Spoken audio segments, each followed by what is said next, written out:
There is the category of problems in life, and it ain't going anywhere. And so the question is, can you deal with the whole category at the same time? That's the thing. That's how to be in the world, is to deal with that category all at the same time.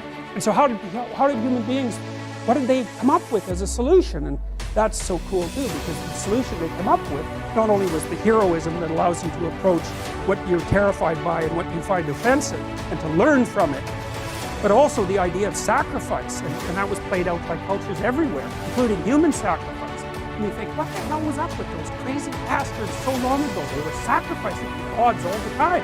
What kind of clueless behavior was that?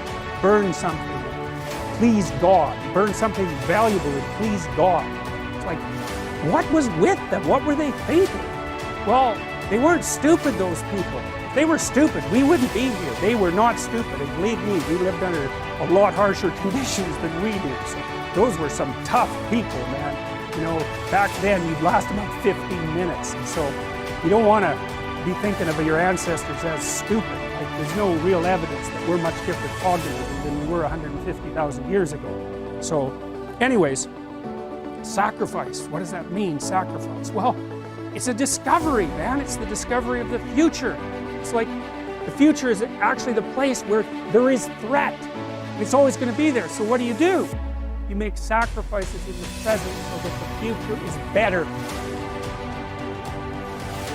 Time is short. What is your life? It's even a vapor that appeareth for a little time and then vanisheth away.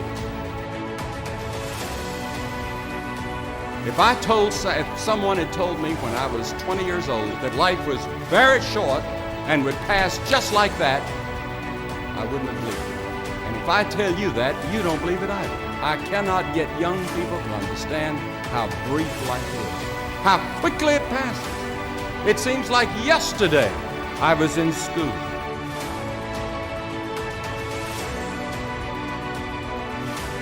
Every one of us here has been given the same amount of time in a day.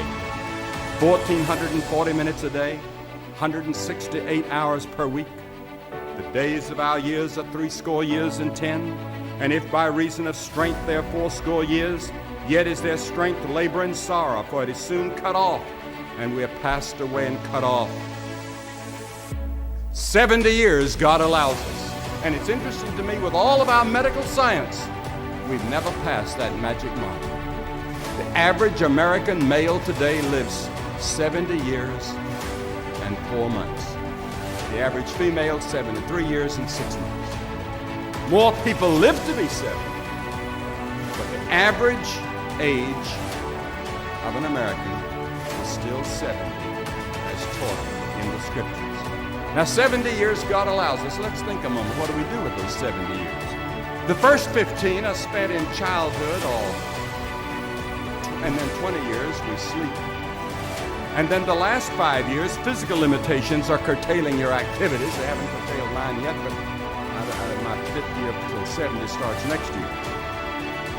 Only 30 years left, and part of that time must be spent in eating meals, working, and figuring out your income tax, things like that.